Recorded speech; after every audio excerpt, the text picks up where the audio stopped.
प्रभु यीशु मसीह के नाम में आपको अनुग्रह, शांति और आशीष मिले।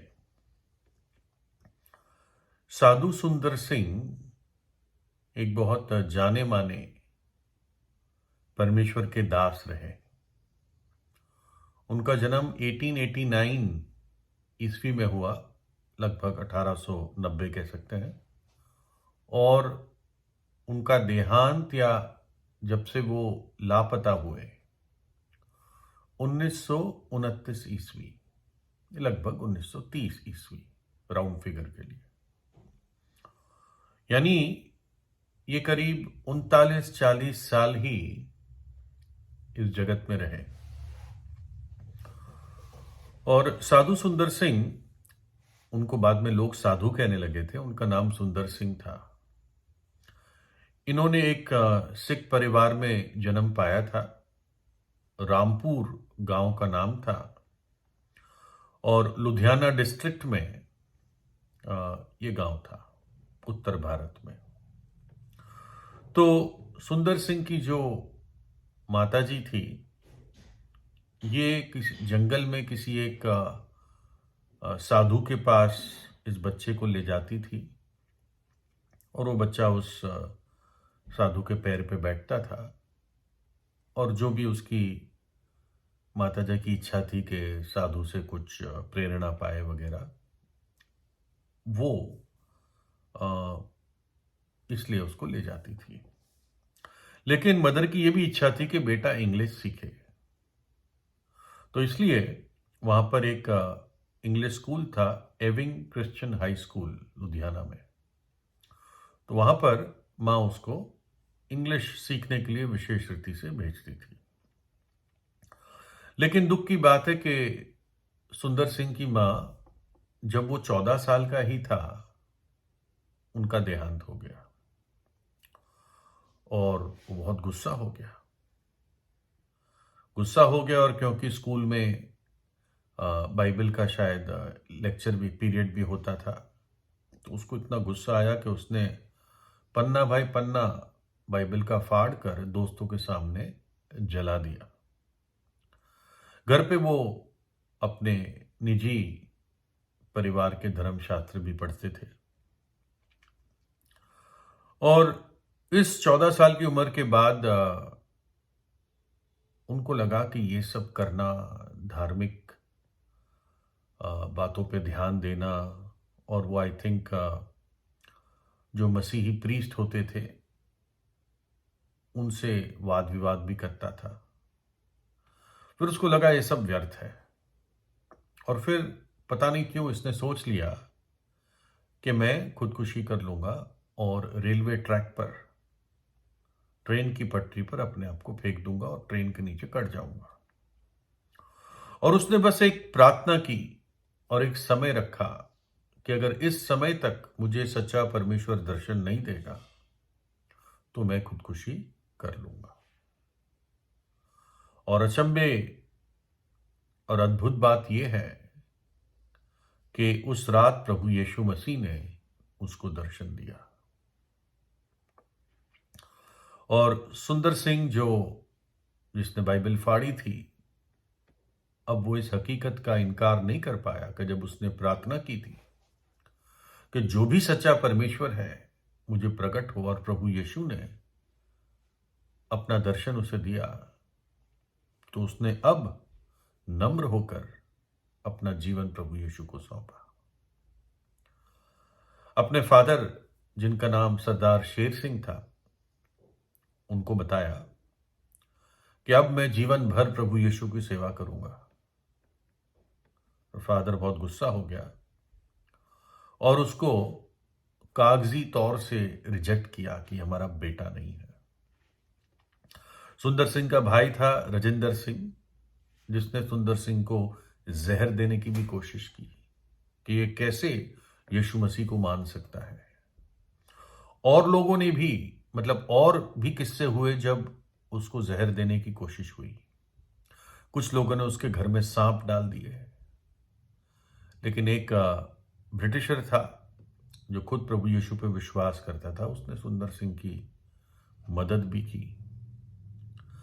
और यही सुंदर सिंह बाद में जब बहुत सादगी के जीवन में आ गए और एक साधु के वस्त्र पहनने लग गए तो लोग इनको साधु सुंदर सिंह कहने लगे। और इन्होंने प्रभु यीशु मसीह का शुभ संदेश तिब्बत में जाके दिया। शायद एक से ज्यादा बार, कई बार शायद तिब्बत गए वो, कि तिब्बत के लोगों को भी पता चले कि परमेश्वर उद्धार देता है, पापों की क्षमा देता है। परमेश्वर का पुत्र नरक के दंड से बचाने के लिए इस जगत में आया था। लेकिन तिब्बत के लोगों ने काफी साधु सुंदर सिंह के साथ उपद्रव किया और 57 सहना पड़ा सुंदर सिंह को, प्रोसिक्यूशन।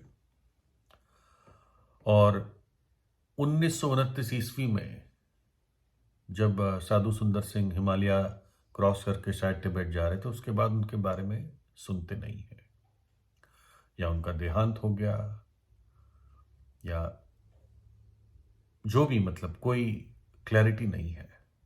नॉर्मली तो माना जाएगा कि ठंड में या कहीं रास्ते में उनका देहांत होगा, या तिब्बत के लोगों ने उनको मार दिया, हमें नहीं पता। तो एक समय की बात है कि साधु सुंदर सिंह और उनके साथ एक साथी वो हिमालय पर्वत के रास्ते से चल रहे थे, एक पास से चल रहे थे, और बहुत बर्फ थी, बहुत ठंड थी। और एकदम दोनों ने देखा कि सामने उनके बर्फ में किसी की देह पड़ी हुई है। शायद उन्होंने सोचा ये लाश है, लेकिन जब पास आके देखा तो वो व्यक्ति, वो आदमी जिंदा था, ऐसा मालूम होता था। तो सुंदर सिंह ने अपने जो साथ उनके चल रहा था, मतलब यात्री दो साथ हो गए थे, उस प्रकार से था कि चलो हम इसकी मदद करते हैं। लेकिन उस दूसरे व्यक्ति ने कहा नहीं नहीं, अगर हम इसकी मदद करने के चक्कर में रहे तो हम ही ठंड से और बर्फ में मर जाएंगे, तो इसलिए मैं तो नहीं रुक सकता। तो वो व्यक्ति तो आगे चल दिया, लेकिन सुंदर सिंह ने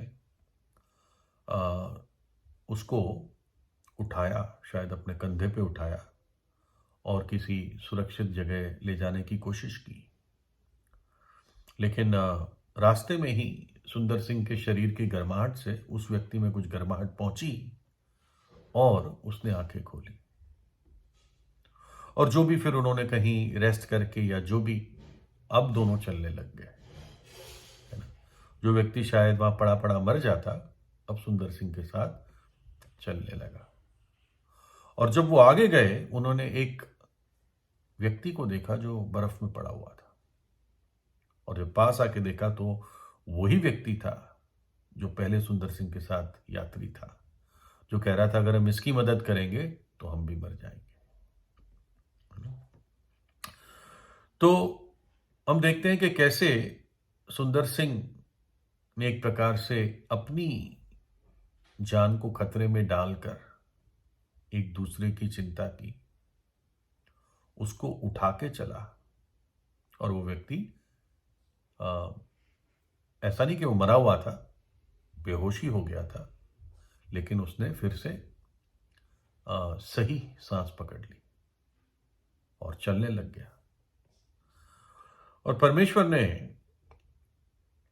बाइबल में उसके हर एक विश्वासी को यह प्रतिज्ञा दी है, तुम्हारे बुढ़ापे में भी मैं वैसा ही बना रहूंगा और तुम्हारे बाल पकने के समय तक तुम्हें उठाए रहूंगा। मैंने तुम्हें बनाया और तुम्हें लिया फिरता रहूंगा।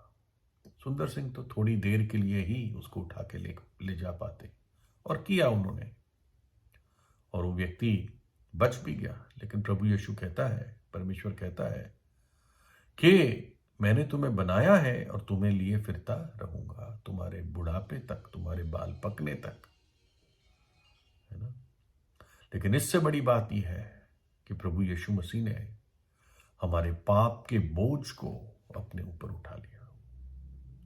कलवरी के क्रूस पर अपने बड़े प्रेम और अपनी बड़ी सामर्थ्य के द्वारा अपने उस सामर्थी कंधों पर उसने हम पापियों का, मनुष्य जाति का पाप का बोझ उठाया और उस पाप की सजा उसने खुद सह ली। हमारे प्राणों के प्रायश्चित के लिए, प्राणों को बचने के लिए उसने अपना पवित्र लहू बहा दिया, ताकि जो पापी पश्चाताप करके विश्वास करे वो यीशु के लहू से शुद्ध हो जाए और बच जाए। प्रभु यीशु तीसरे दिन मृतकों में से जी उठा और आज जिंदा है और हरेक उसके भय मानने वाले जन को अपने सामर्थी हाथ में उठा के रखता है। प्रभु ने कहा, मेरी भेड़ें मेरा शब्द सुनती है और मैं उन्हें जानता हूं और वे मेरे पीछे पीछे चलती है और मैं उन्हें अनंत जीवन देता हूं, वे कभी नाश न होगी और कोई उन्हें मेरे हाथ से छीन न लेगा। प्रभु यीशु को जो अपनाता है, प्रभु यीशु उस व्यक्ति को अपने हाथ में रखता है, उसको उठाए लिए चलता फिरता है ना, और वो अनंत काल में हमें प्रवेश कराएगा। उस भयानक नरक के दंड से प्रभु यीशु का विश्वासी बच जाता है, क्योंकि वो दंड प्रभु यीशु ने अपने ऊपर उठा लिया। प्रभु यीशु को अपने हृदय में बुलाए, उससे प्रार्थना कीजिए। प्रभु यीशु आपको आशीष दे।